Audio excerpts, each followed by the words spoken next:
ज़ाहिर ज़िंदगी ड्रामे जी अचण वारी क़िस्त में छा वाक़ई हाणे कमाल खान पठाणी के कहिड़े बि ज़रिए तरीक़े सां या ज़ोरी ज़बरदस्ती वठी ईंदो पंहिंजे घर, या हाणे रबन ऐं वारिस खे मारण जी प्लैनिंग कंदो ओठे सां। ओठो जेको हाणे नेक्स्ट एपिसोड में रईस गफ़ार खान मोटण वारो आहे, छा उन खे ओठो ऐं कमाल खान गॾिजी प्लैनिंग करे वाक़ई मारे छॾींदा? इहा प्लैनिंग जेका ओठो करे रहियो आहे कमाल खान सां, इहा कामयाब बि थींदी या वारिस ऐं रबन ॿई गॾिजी करे नाकाम करे छॾंदा इन्हनि जी प्लैनिंग?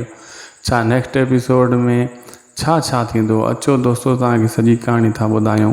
पहिरियां हिन महिरबानी करे हिन वीडियो खे पूरो ॾिसिजो ऐं शाहिद खुसो वीलॉग यूट्यूब चैनल के भी सब्सक्राइब करण न विसारींदा। फेसबुक पेज के भी फॉलो लाइक शेयर ज़रूर कंदा इन वीडियो के ऐं बेल आइकन के आल ते करे छॾियो। दोस्तों पोइ किस्म में जेको तव्हांखे ॿुधायोसीं उअं ई थियो, रबन खे ॿधी कुटको ॾेई वाड़े छॾियऊं।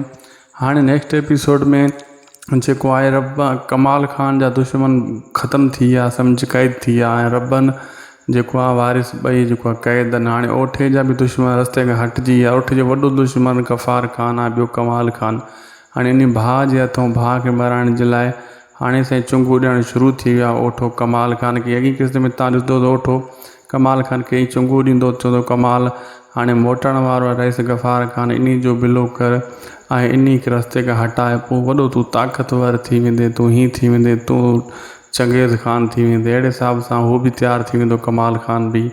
ऐं जेको आहे वारिस ऐं जेको आहे कमाल रबन जे लाइ बि मौत जो खूह ठाहींदा कमाल खान ऐं ओठो, उन जे लाइ बि हिकु प्लैनिंग ठाहींदा मारण जी। लेकिन हू पंहिंजी तयारी में वारिस ऐं रबन तयारी पंहिंजी करण जी कोशिशि कंदा। उन्हनि खे ख़बर आहे इहो कमु थींदो। बहरहाल रईस गफ़ार खान खे देरि अचण में मरदो कोन।